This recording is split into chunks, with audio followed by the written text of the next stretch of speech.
الحمد لله نحمده ونستعينه ونستغفره ونعوذ بالله من شرور أنفسنا ومن سيئات أعمالنا من يهده الله فهو المهتد ومن يضلل فلن تجد له وليا مرشدا وأشهد أن لا إله إلا الله وحده لا شريك له وأشهد أن محمد عبده ورسوله. أما بعد, السلام عليكم ورحمة الله تعالى وبركاته. Donc le hadith Qudsi que j'ai choisi pour vous ce soir,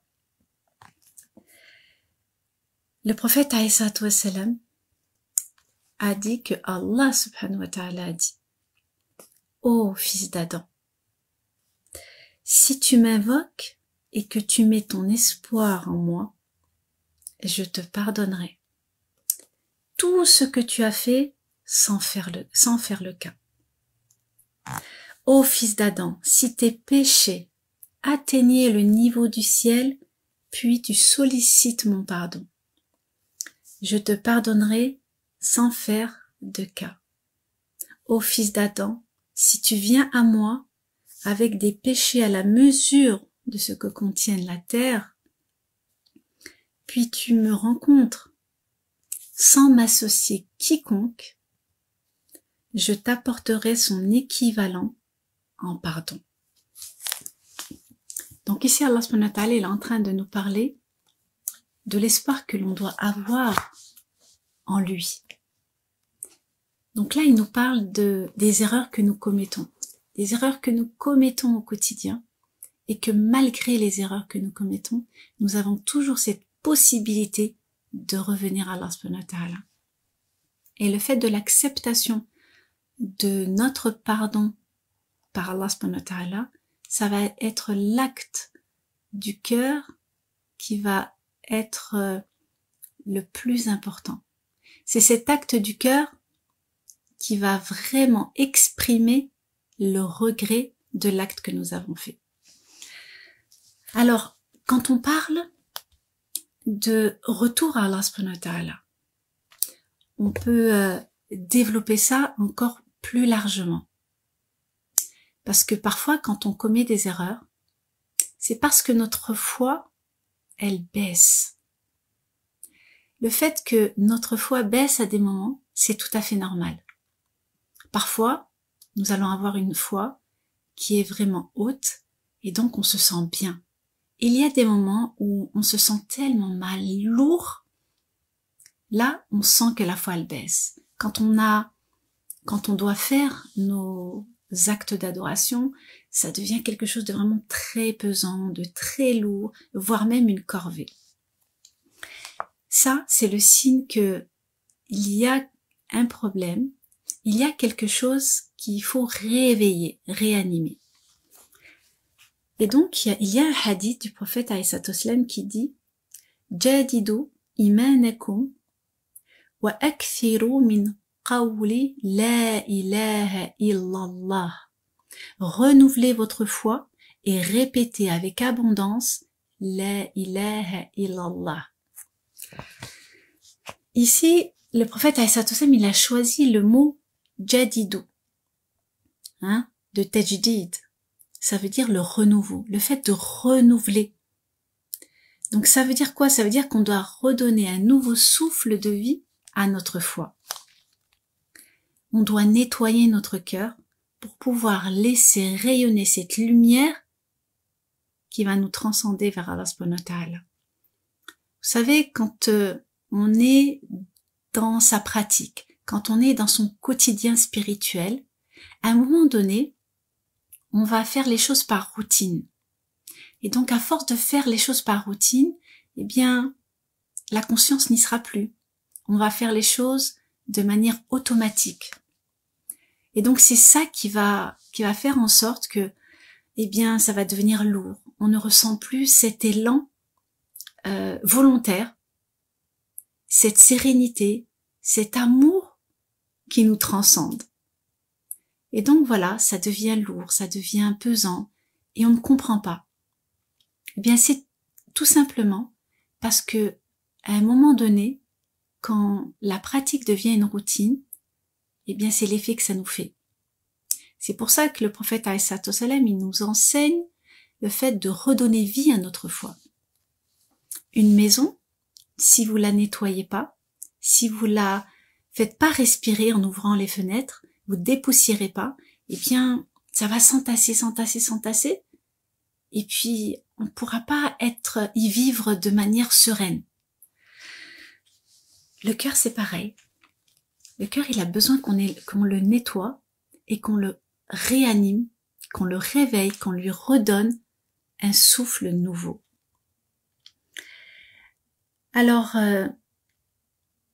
le prophète donc, il est là, il nous le dit, qu'il faut être conscient que la foi, elle monte et la foi, elle descend parfois. Et il faut en être conscient. Quand on sent que notre foi baisse, eh bien, on va changer tout ça. On va reprendre un nouveau départ pour ressentir ce que l'on ressentait au départ, d'une manière différente, d'une manière plus intense. Alors, la lumière de la foi va passer par quoi? Va passer par ce terme de la ilaha illallah, cette parole de la ilaha illallah. Parce que ce qu'il faut savoir, c'est que la lumière de notre foi, à un moment donné, il faut savoir qu'elle n'est pas à l'abri des illusions de ce monde, des apparences de ce monde, des attirances de ce monde. Donc nous sommes attirés à un moment donné, irrémédiablement, par tout ce qui est ce monde, ce bas monde et ses artifices. Parce que l'âme, elle se plaît dans tout ce qui la détourne de la lumière. Et donc si on la laisse, eh bien ce sera sa part d'obscurité qui va prendre le dessus sur la lumière de la foi. Et c'est ce travail que l'on doit faire. Et donc quand on se sent attiré beaucoup plus par les artifices de ce monde, eh bien on doit faire un travail de nettoyage intérieur. Et ce nettoyage intérieur, il va se faire à travers la parole de la ilaha illallah. La ilaha illallah, c'est il n'y a de Dieu qu'Allah. Il n'y en a pas d'autre. Mais ça veut dire quoi en fait? Vous savez tous qu'il n'y a qu'un seul Dieu. Mais en fin de compte, comment est-ce qu'on le ressent à l'intérieur de soi? La ilaha illallah. Ça commence par une négation. Allah subhanahu wa ta'ala, il commence par une négation. Ça veut dire que on est en train de nier toute chose qui pourrait être une divinité en dehors d'Allah. Donc je rejette, là je suis en train de dire que je rejette tout ce qui pourrait m'attirer et qui ne serait pas Allah. Et le monde et ses artifices font partie de ces choses qui nous attirent et qui nous éloignent d'Allah subhanahu wa ta'ala. Il faut pas oublier que cette âme, elle va aimer aller vers les belles choses. Elle va aimer aller vers l'insouciance. Parce que, pourquoi est-ce qu'elle est plus attirée par ces choses-là? C'est parce que cette âme, elle est plus attirée vers le bas. Alors que notre esprit, Ruh, il est attiré vers la lumière, vers Allah subhanahu wa ta'ala. Parce que c'est le souffle divin qui est en nous. Mais plus l'âme va être attirée par les artifices de ce monde, et plus elle va étouffer Ruh. Et donc la lumière aura du mal à passer.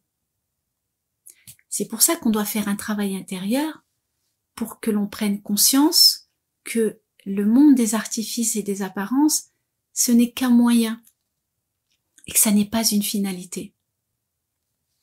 Que le retour se fera automatiquement vers Allah subhanahu wa ta'ala et que l'on ne doit pas être attiré de manière excessive vers le fait de vouloir avoir, posséder, ressembler, acquérir des choses et s'obstiner à vouloir à tout prix et mettre tous les moyens possibles et inimaginables, même des moyens détournés, pour essayer d'obtenir ce que l'on veut. Ça veut dire que là, à ce moment-là, on a oublié que c'était Allah qui détient tout et que c'est lui qui nous donne et que c'est pas par notre propre moyen que nous arrivons à obtenir ce que nous obtenons et que si nous avons, c'est parce que lui nous l'a accordé. nous ne faisons que l'effort d'atteindre un objectif. L'objectif final, c'est Allah subhanahu wa ta'ala. Si on a compris ça, eh bien déjà, on a fait la moitié du chemin. La moitié du chemin de ne pas convoiter ce que les autres ont, de ne pas vouloir avoir et faire la même chose que les autres font pour obtenir ce qu'ils obtiennent. Mais d'avoir justement cette confiance en Allah que s'il nous accorde, c'est parce que c'est un bien pour nous. Donc ça, c'est un travail, certes, qui est difficile, mais ça se travaille dans son intimité propre. Ça se travaille individuellement. C'est un travail que vous devez faire individuel. N'oubliez pas que quelles que soient les choses que vous amassez en termes de matériel, en termes de possession, ce sont des choses qui vont finir par être détériorées par le temps. Nous passons notre temps à changer les choses. Rien ne dure. Et vous le voyez bien. Quand vous avez nettoyé votre maison, eh bien, quelques heures après, vous êtes obligé de refaire. Quand vous dormez dans votre lit, vous défaites votre lit, et le matin, vous êtes obligé de le refaire.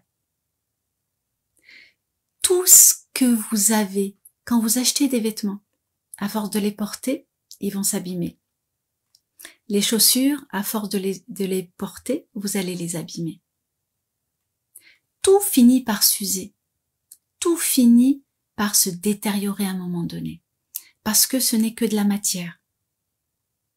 Mais il n'y a qu'une chose qui va rester. Ce sera ce que vous aurez acquis en termes de rapprochement auprès d'Allah subhanahu wa ta'ala. Ce que votre langue aura dit, La ilaha illallah. La ilaha illallah. Vous savez, cette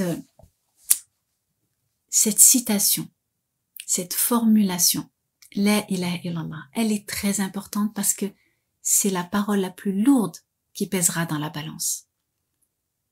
C'est la parole la plus lourde qui pèsera dans la balance parce qu'elle est le summum de notre compréhension dans notre adoration. Si nous n'avons pas cette compréhension de La ilaha illallah, alors oui, il va y avoir une faille dans notre croyance. La faille, elle va se situer à quel niveau? Eh bien, elle va se situer dans la confiance que je vais avoir en Allah subhanahu wa ta'ala, l'espoir que j'ai en lui. Je n'aurai pas cette certitude inébranlable en lui. J'aurai toujours un petit doute qui subsistera en fonction de ce que je vais vivre, en fonction des privations que je vais devoir vivre, en fonction des dures épreuves de la maladie, de la perte des personnes chères, de la perte d'un emploi, de ne pas avoir assez pour subvenir à mes besoins. Tout ça font partie, tout ça, ça fait partie des éléments qui vont déterminer si notre confiance est inébranlable envers Allah subhanahu wa ta'ala. Parce que quand il nous arrive toutes ces choses-là, toutes ces pénibilités, eh bien, quelle réaction je dois avoir? Eh bien, tout simplement, je m'en remets à Allah subhanahu wa ta'ala. Je passe à la phase du tawakkul. Parce que moi, à mon niveau, je ne peux rien. J'ai fait ce qu'il fallait. Je m'en suis remis à Allah subhanahu wa ta'ala. Je l'ai invoqué, je lui ai demandé. Et maintenant, c'est lui qui fera en sorte de m'assister, de m'accompagner, de me soulager. Et si l'épreuve, elle dure, c'est pas grave. Ça fait partie de l'éducation qu'Allah subhanahu wa ta'ala doit mener sur nous. Parce que nous ne pouvons pas rester figés là où on est. Nous sommes obligés d'évoluer dans le temps. Et nous évoluerons dans le temps, dans notre spiritualité, dans notre cheminement, Allah subhanahu wa ta'ala, à travers les obstacles que nous allons vivre tout au long de notre existence.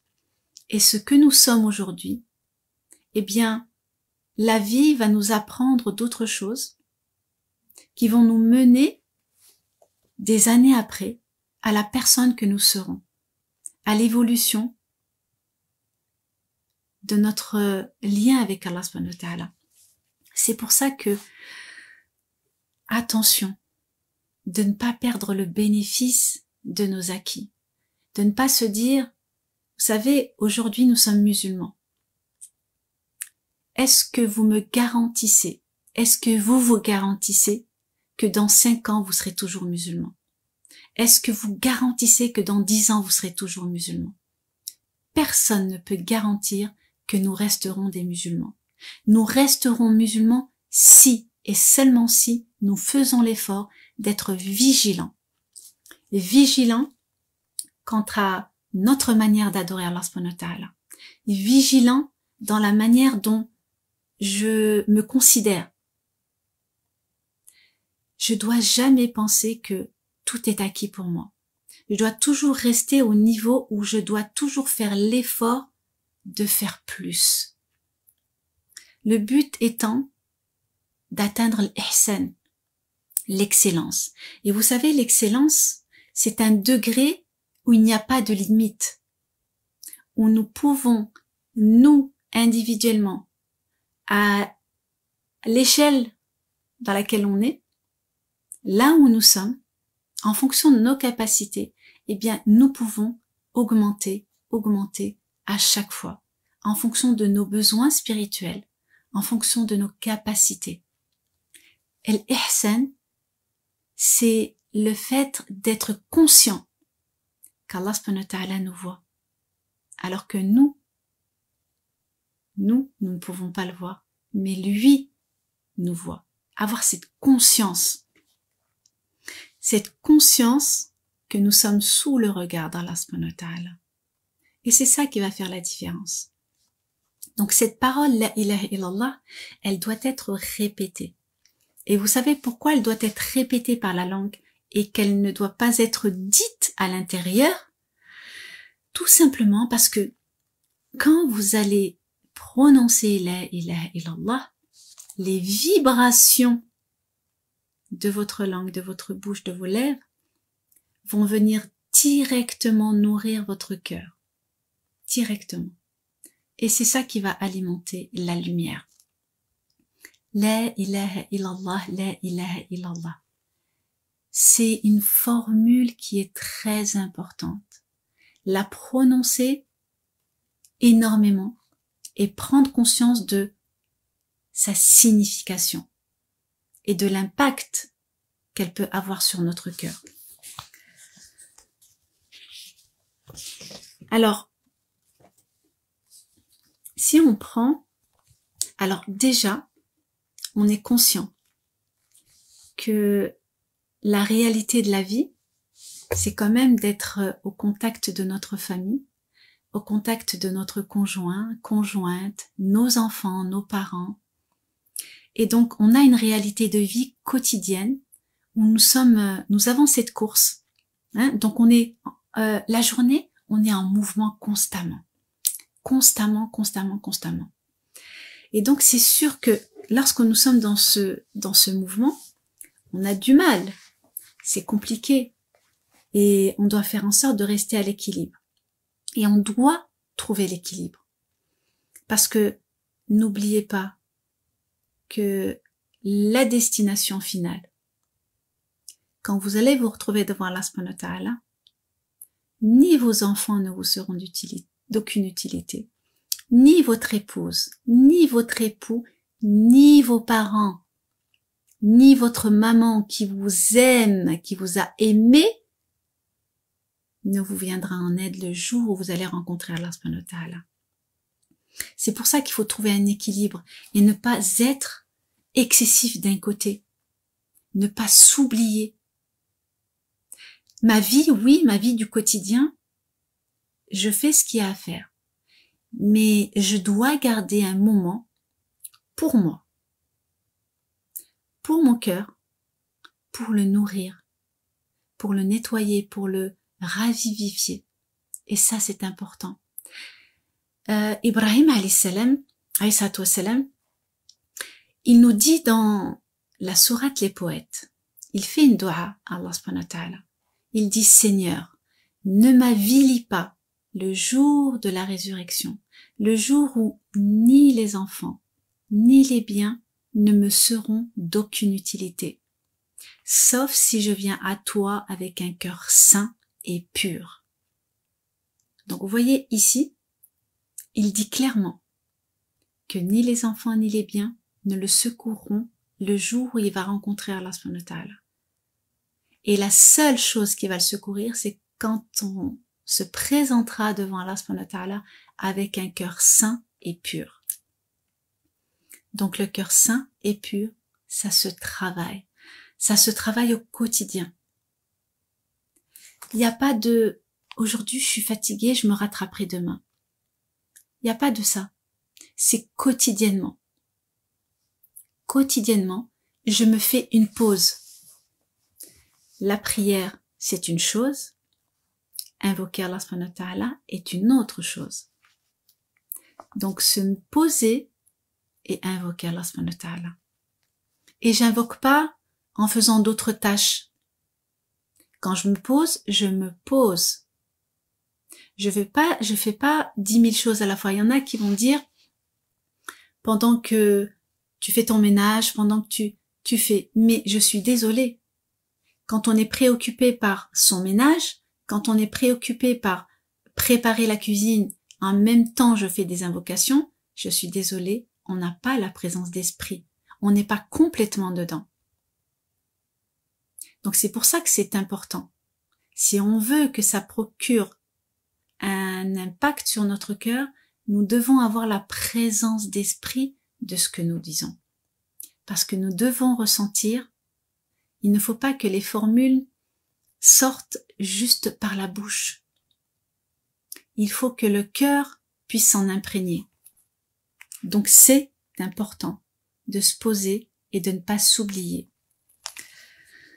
Quand on prend l'exemple de toujours Ibrahim alayhi salam, il était Khalilullah, il était l'ami intime d'Allah subhanahu wa ta'ala. Et vous vous rappelez quand il était jeune et qu'il a détruit les statues, et donc le peuple d'Ibrahim ont mis en place, ont construit un bûcher pour le brûler.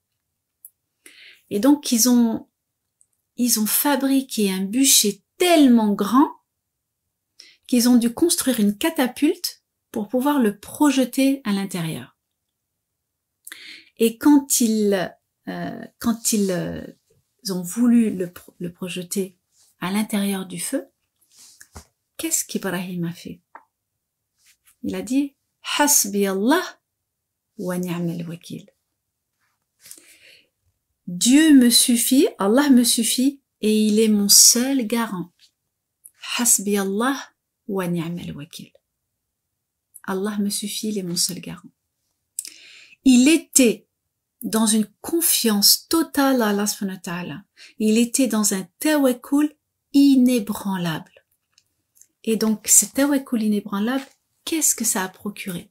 Quel a été l'effet de cette confiance inébranlable à Allah subhanahu wa ta'ala? Eh bien, quand ils l'ont projeté dans le feu, eh bien, le feu, au lieu de le brûler, a fait que c'était quelque chose de froid, de frais, d'apaisant. Quand on est face à une grosse difficulté, on a l'impression que c'est quelque chose qui sera insurmontable. Et c'est là qu'on est en train de douter, on est en train de paniquer, on a peur. Mais n'ayez pas peur. Qu'on ait cette peur, elle est normale parce que ça veut dire que ça fonctionne à l'intérieur. Mais cette peur ne doit pas être excessive au point d'oublier que celui qui va vous secourir, c'est Allah subhanahu wa ta'ala. Ne pas oublier ça, c'est important. Alors vous pouvez dire, oui, mais Ibrahim c'était un prophète, donc c'est normal qu'il le secourt. Mais n'oubliez pas, un jour, Ibrahim alayhi salam, il demande à Allah subhanahu wa ta'ala, donc il est prophète, il a un âge avancé, et il dit à Allah subhanahu wa ta'ala, et on le trouve dans Surat al-Baqarah, le verset 260, regardez ce qu'il dit à Allah subhanahu wa ta'ala, et vous allez voir, lui il était prophète, il était Khalilullah, l'ami intime d'Allah subhanahu wa ta'ala. Donc, pour éviter que vous continuiez à dire « lui c'est un prophète ». On ne sera jamais à son niveau. Alors écoutez, Allah subhanahu wa ta'ala il dit à Ibrahim, rappelle-toi quand Abraham dit « Seigneur, montre-moi comment tu ressuscites les morts ». Et Allah va répondre, aurais-tu encore quelques doutes à ce sujet? Regardez, il dit, il veut voir si réellement Allah subhanahu wa ta'ala il ressuscite les morts. Et là Allah il lui dit, est-ce que tu doutes encore? Lui répondit Allah, non Seigneur, reprit Abraham, c'est seulement pour apaiser mon cœur. Voilà, il dit juste, c'est juste pour apaiser mon cœur. Il est Khalilullah. Donc, vous voyez, arrêtez de dire que lui c'est un prophète, que le prophète alayhi salam c'est normal, il était prophète. Non. Les prophètes ont été envoyés pour être des exemples pour nous, pour vivre des choses humaines, à l'échelle humaine, pour que nous identifions à eux dans leur foi, dans leur pratique, dans leur résistance, dans la manière dont ils étaient confiants envers Allah subhanahu wa ta'ala, et aussi les doutes qu'ils auraient pu avoir. Tout ça, ce sont des choses humaines que chacun d'entre nous pourrait penser. Mais Allah subhanahu wa ta'ala, là, il est en train de régler la question. Il est en train de régler la question. Donc, Allah, il est capable de tout parce qu'il est le créateur des cieux et de la terre. Il est le créateur de tout. Il est celui qui pourvoit à tous nos besoins. Et il y avait cette citation de l'imam Shafi'i qui disait « Si vous saviez comment Allah gère nos affaires, votre cœur se briserait d'amour pour lui. » Donc vous voyez, Allah gère nos affaires au quotidien, à nous tous. Alors pourquoi est-ce que vous vous en faites? Quand vous avez un souci, quand vous avez un problème, quand vous avez un doute, quand vous avez des questionnements, eh bien, levez-vous la nuit et demandez de l'apaisement à Allah subhanahu wa ta'ala. Demandez-lui de vous donner la force de pouvoir résister à votre quotidien. Demandez-lui. Parce que c'est grâce à cette prière de nuit, c'est grâce à ces invocations que vous faites que vous allez puiser la force de pouvoir être debout le lendemain. De pouvoir être debout face à vos difficultés. De pouvoir être debout et de résister. De résister à vos difficultés, de résister à l'agressivité de notre environnement, de résister à absolument tout. Tout.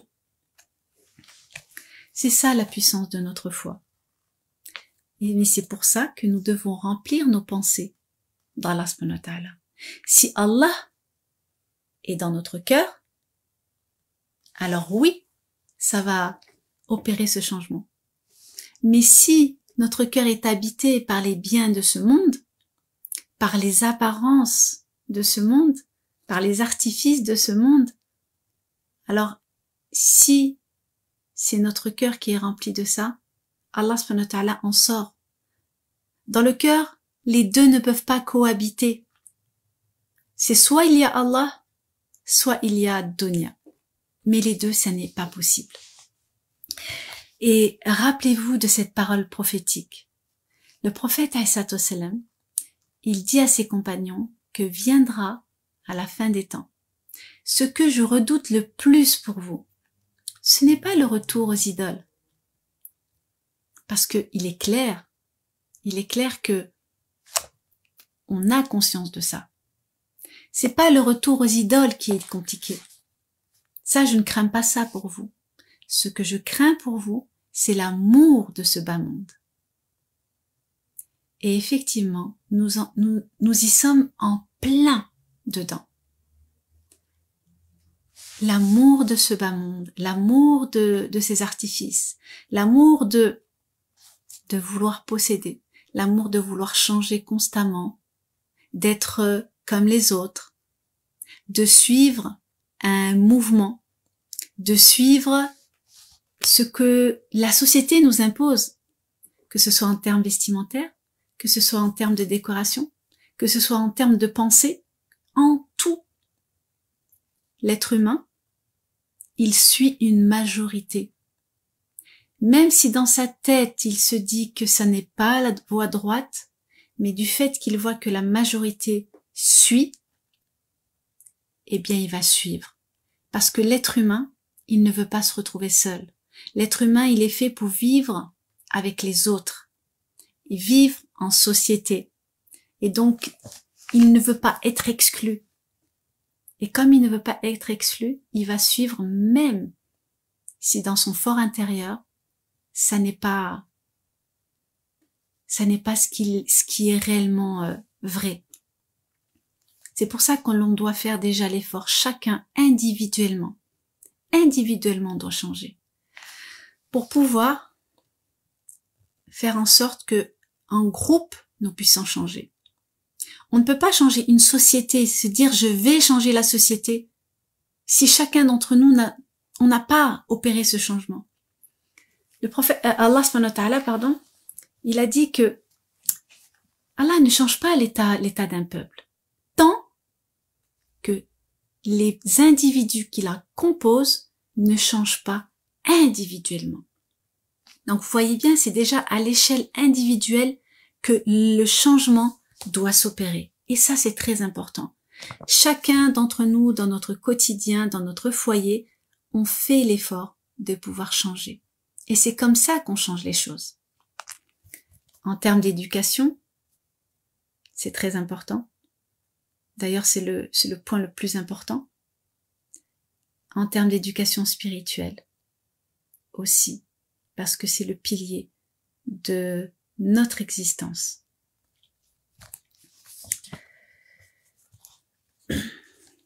Alors quand on voit ce feu qui a été destiné à Ibrahim, ça va symboliser quoi le feu d'Ibrahim? Ça va symboliser justement l'enfer. L'enfer de quoi? L'enfer de cette vie d'ici-bas. C'est comme ça qu'il faut s'illustrer ce que représente réellement ce feu dans lequel a été jeté Ibrahim. Et donc, ça va représenter ça. Ça va représenter le feu de l'enfer. Et le feu de l'enfer, c'est l'enfer de ce bas monde. L'enfer de ces artifices, de cette attirance que l'on a à chaque fois. Et le fait d'être justement dans cet éloignement d'Allah subhanahu wa ta'ala, eh bien, ça va créer la séparation avec Allah. Et personne n'a envie de se séparer d'Allah subhanahu wa ta'ala. C'est pour ça qu'il faut essayer de trouver un équilibre. On ne dit pas qu'on doit rejeter tout. Non. Parce qu'on dit Allah subhanahu wa ta'ala Rabbana atina fid dunya hasana wa fil akhirati hasana wa qina adhaban nar. On demande à Allah subhanahu wa ta'ala de nous donner une belle part ici-bas, une belle part dans l'au-delà et de nous préserver du feu de l'enfer. Donc le fait d'avoir des choses dans cette vie, c'est normal. Ce qui est dommageable, c'est l'excès. Parce que l'excès amène toujours à un extrême. Donc, soit on n'a pas, et donc c'est pas top, soit on a trop, on est trop dedans, et là, on est plus vers la sortie que sur le chemin droit. Donc voilà, c'est les extrêmes qui ne sont pas bons. C'est comment gérer, comment doser et comment rester à l'équilibre.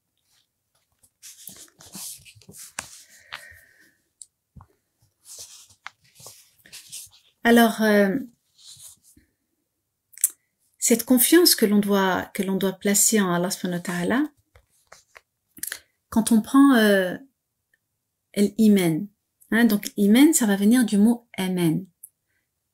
Donc iman, ça veut dire sécurité.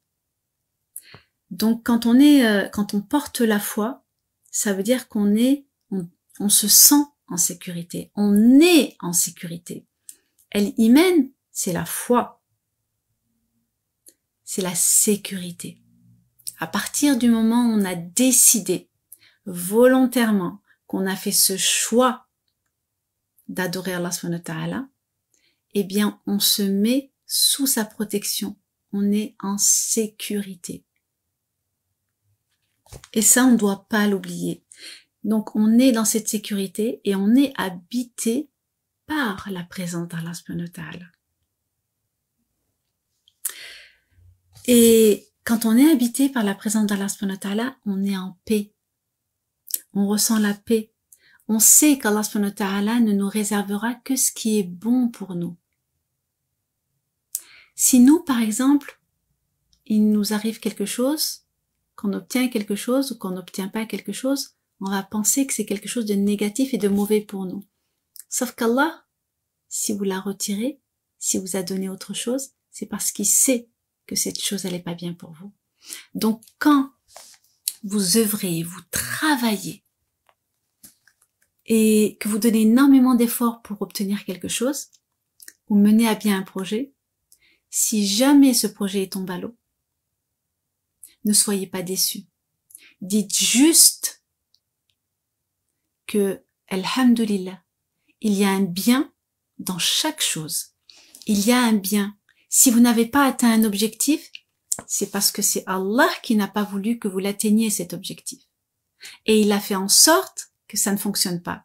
Il a fermé cette porte-là pour en ouvrir une autre, pour vous, qui sera meilleure. Dites-vous toujours ça. Et il faut que ce soit quelque chose d'ancré en vous et d'inébranlable. Allah ne vous enlève pas quelque chose pour vous faire du mal. Il vous enlève justement pour vous éviter un mal. Et en vous enlevant ça, il va vous accorder quelque chose qui vous conviendra le mieux. Et ça, vous allez vous en rendre compte plus tard. Et c'est pour ça que la première réaction, elle est très importante. D'être dans la reconnaissance et dans le remerciement au moment où vous n'avez pas atteint cet objectif-là. Donc, s'en remettre à Allah subhanahu wa ta'ala, c'est important. Très important. Donc, le tawakkul, ça se travaille. Et ça, vous allez le travailler à force d'avoir des épreuves, à force d'avoir des privations, à force, eh bien, de ne pas atteindre les objectifs que vous vous êtes fixés. C'est comme le permis, hein. Quand vous passez le permis, pensez que ça va bien se passer, vous l'avez pas la première fois, la deuxième fois, la troisième fois, et vous dites, je comprends pas. Eh ben, patientez.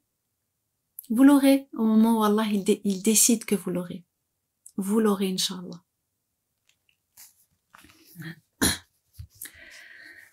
Quand on reprend, on prend même dans la vie du prophète, alayhi salatu wassalam.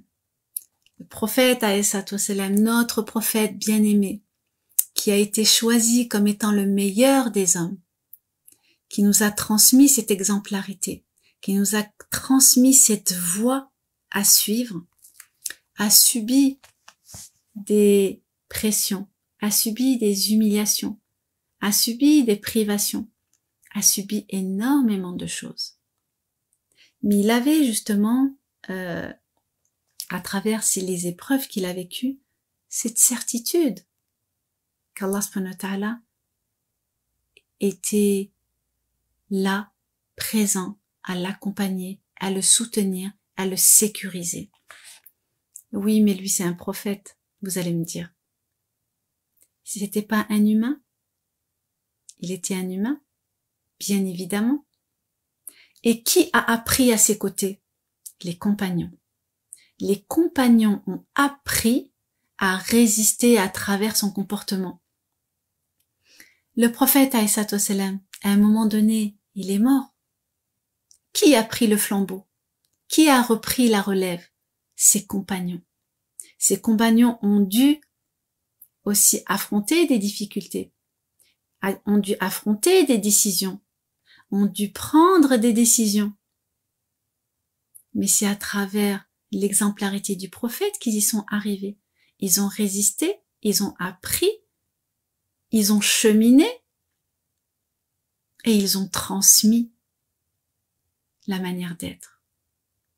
Donc quand on revient à la source, quand on revient à la manière dont a vécu le prophète alayhi salatu wassalam, quand on revient à la manière dont se sont comportés les compagnons, vous allez voir à quel point ils étaient dignes de la nouvelle qu'on leur avait annoncée, qu'ils étaient promis au paradis. Et pourtant, ils en ont traversé des choses. Ils en ont traversé des choses. Quand on lit la sira du prophète, alayhi salatu wassalam, peut-être que le ramadan prochain, je vous ferai une série sur les pas du prophète alayhi salatu wassalam. Ce serait vraiment quelque chose qui pourrait vous enrichir votre spiritualité, votre lien avec Allah subhanahu wa ta'ala. Alors, quand on veut être dans l'intimité avec Allah subhanahu wa ta'ala, on ne doit pas oublier de se reconnecter à sa parole divine, à travers le Coran. Le Coran, c'est très important. C'est un lien qui va se créer parce que, vous savez, nous avons tous attesté qu'Allah était notre créateur. Et donc à travers cet engagement que nous avons pris qu'Allah était notre créateur, lorsque l'on écoute sa parole, lorsqu'on lit sa parole, eh bien oui, ça va procurer cet effet de réveiller notre pacte originel. Le pacte qu'on a eu avec Allah subhanahu wa ta'ala. Oui, on atteste que tu es notre créateur. Et donc ce pacte-là qui réside à l'intérieur, il est réveillé lorsqu'on s'oriente vers lui. Il est réveillé quand on lit sa parole. Il est réveillé quand on écoute la parole d'Allah subhanahu wa ta'ala. Il est réveillé quand on fait des invocations et des glorifications. Donc, ce pacte-là, il est important. Parce que chaque être humain, qu'il soit croyant ou non, il a en lui ce pacte et il a en lui cette quête d'aller vers Allah subhanahu wa ta'ala. Et cette quête, il l'aura toute sa vie s'il ne la trouve pas. Il est en recherche de combler ce vide-là. Quand il a trouvé son Seigneur, alors oui, cette quête, elle s'arrête et il va l'alimenter. C'est pour ça qu'il y a des personnes qui ne croient pas en un créateur et ils sont toujours en quête pour apaiser leur cœur. Donc, en quête de quoi? Ils vont essayer de trouver des personnes qui vont adorer. Ils vont essayer d'adorer d'autres choses en dehors d'Allah subhanahu wa ta'ala. Mais malgré tout, ils ne seront pas heureux parce qu'ils n'ont pas trouvé la source de leur bonheur. Et la source du bonheur de chacun d'entre nous, c'est Allah subhanahu wa ta'ala. Et ça, on ne doit jamais l'oublier. Donc, à travers l'invocation, à travers la lecture du Coran, à travers la ilaha illallah, c'est réveiller et réanimer notre foi qui s'endort. On doit la réveiller. C'est comme un interrupteur. Il est éteint et donc nous on le rallume. La ilaha illallah. Mais c'est quoi la ilaha illallah? C'est ça qu'il faut se poser comme question à chaque fois. Quand je dis cette parole, c'est pas la quantité qui compte. C'est la qualité et la méditation que vous faites sur les mots que vous dites, que vous prononcez. La ilaha illallah. Je dois méditer là-dessus. Et quand vous méditez là-dessus, eh bien vous avez tout gagné. Parce que c'est là que va s'opérer le changement. C'est là que va s'opérer le réveil et le renouveau de votre foi. Allah subhanahu wa ta'ala nous dit, les hommes et les femmes, ceux qui mentionnent Allah souvent, kathiran. Allah leur a réservé un pardon et une grande et belle récompense. Donc le fait de mentionner kathiran, c'est-à-dire beaucoup, extrêmement, c'est-à-dire qu'il n'y a pas de limite. Allez-y, allez-y, dites, faites.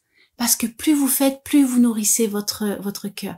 Plus vous faites, plus vous alimentez avec sa lumière. Donc allez-y, ne vous privez surtout pas, parce que le prophète alayhi salatu wassalam, il nous disait que l'invocation, c'est l'adoration. Donc sans ça, votre foi elle est bancale. Il manque quelque chose. Il manque quelque chose qui va la faire tenir debout. Il y a aussi dans le verset 152 de Sourate Al-Baqarah, Allah subhanahu wa ta'ala nous dit « Souvenez-vous de moi, je me souviendrai de vous ». Donc là, c'est pas juste quand vous avez le temps, c'est un ordre. Souvenez-vous de moi, je me souviendrai de vous. Souvenez-vous de moi dans l'aisance, je me souviendrai de vous dans la difficulté. Donc le but c'est quoi? C'est de se rappeler, rappeler. Toujours se rappeler d'Allah. Parce que quand on se rappelle de lui, c'est ça qui nous permet de rester serein. C'est ça qui nous permet de rester dans la lumière. Alors, le prophète alayhi salatu wassalam, et je terminerai là-dessus, nous dit que Subhanallah, Alhamdulillah, La ilaha illallah, Allahu Akbar, sont préférables pour moi plus que toute chose sur quoi le soleil s'est levé. Ces 4 formules sont préférables, dit le prophète alayhi salatu wassalam, sur tout ce que l'univers peut contenir. Subhanallah, Alhamdulillah, La ilaha illallah, Allahu Akbar. Il y a aussi ce verset, le verset 41 de la sourate 33. Ô croyants, invoquez le nom de votre Seigneur, glorifiez-le matin et soir. Donc voyez à quel point c'est très important.